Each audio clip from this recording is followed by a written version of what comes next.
Israel खत्ते के लिए बड़ा खतरा बनता जा रहा है। इजराइल ने अब एक बार फिर यमन के शहर अल-हुदैदा पर फजाई हमला करके खत्ते में एक नई आग भड़का दी है। हौसी बागियों ने इन हमलों की तस्दीक करते हुए कहा है कि इजराइल ने कम से कम 12 फजाई हमले किए हैं, जिनमें कई यमनी शहरी शहीद हुए हैं। हमले से कबल इजरायली फोर्सेज ने अल-हुदैदा बंदरगाह को खाली करने का हुक्म दिया था, जो इस बात का वाज़ेह सबूत है कि ये कार्रवाई पहले से मनसूबाबंदी के तहत की गई। ये हमला उस वक्त किया गया जब गजा पहले ही बदतरीन बमबारी की लपेट में है। इजराइल अपनी अस्करी ताकत के बल पर पूरे खित्ते में अपनी बालादस्ती कायम करना चाहता है।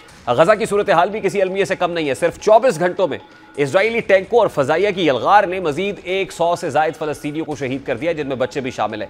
मसाजिद को मिसमार किया गया, दर्जनों मकानात ज़मीन बोस कर दिए गए, पनागुज़ीन कैंपों में जगह कम पड़ गई। अदाद-ओ-शुमार के मुताबिक अब तक शहीद होने वाले फलस्तीनियों की तादाद 65,000 के करीब जा पहुंची है, जो दूसरी जंग अजीम के बाद सबसे बड़ी इंसानी तबाही करार दी जा सकती है। ये सूरत हाल न सिर्फ फ़लस्तीन बल्कि पूरी दुनिया के ज़मीर को झंझोड़ रही है। इजराइल की मुसलसल जारहियत इस बात की अलामत है कि वो अब सिर्फ फ़लस्तीन को नहीं बल्कि पूरे खत्ते को अपनी अस्करी कुव्वत से दबाना चाहता है। कतर फिर इसके बाद यमन पर हालिया हमला इसी पॉलिसी का हिस्सा मालूम होता है। इजराइल का बराह रास्त यमन पर हमला खत्ते को एक नई जंग के दहाने पर ले जा सकता है। ये हमले सिर्फ फौजी कार्रवाइयाँ नहीं बल्कि आलमी कवानीन और इंसानी हुकूक की खुल्लम खुल्ला खिलाफ वर्जी है। शहरी इलाकों पर बमबारी, मसाजिद को निशाना बनाना और बच्चों को कत्ल करना जंगी जराइम के ज़ुमरे में आता है, लेकिन आलमी ताकतें खुसूसन अमरीका का रवैया दोगलेपन पर मबनी है। अमरीका मुसलसल इसराइल की पुष्पनाई कर रहा है। फौजी इमदाद, जदीद हथियारों की फराहमी और सफारती महाज पर इसराइल को बचाने की पॉलिसी वाशिंगटन की बुनियादी हिकमत अमली बन चुकी है।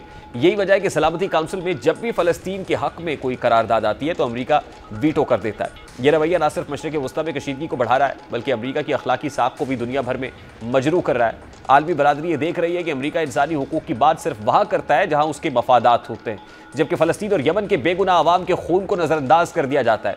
गो के अरब और इस्लामिक वर्ल्ड, इस्लामी ममालिक समेत कुछ यूरोपीय ममालिक ने गजा में तबाहकुन ऑपरेशन को फौरी तौर पर रोकने का मुतालबा किया है, लेकिन सिर्फ बयानात अब काफ़ी नहीं है। अमली इक़दामात के बगैर इसराइल अपनी जारहियत से बाज नहीं आएगा। इसके लिए आलमी बरादरी को इसराइल पर इक़्तिसादी और सियासी दबाव डालना होगा। यह हकीकत है कि इसराइल अब खित्ते के अमन और इस्तेहकाम के लिए सबसे बड़ा खतरा है। फ़लस्तीन में जारी कत्ल गारत, यमन पर हमला, लबनान या शाम में वक्तन फ़वक्तन की जाने वाली कार्रवाइयाँ ज़ाहिर करती है कि इसराइल खित्ते को मुसलसल गैर मुस्तहकम रखना चाहता है।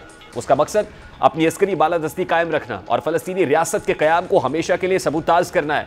इन हालात में अरब दुनिया और मुस्लिम ममालिक पर भारी जिम्मेदारी आयद होती है कि वो मुत्तहिद होकर इसराइली जारहियत के खिलाफ खड़े हों। ज़ाहिर है पानी आँख में भर कर लाया जा सकता है, अब भी जलता शहर बचाया जा सकता है। हो जाए अगर 57 टुक तो कैसा भी हो दुश्मन ढाया जा सकता है।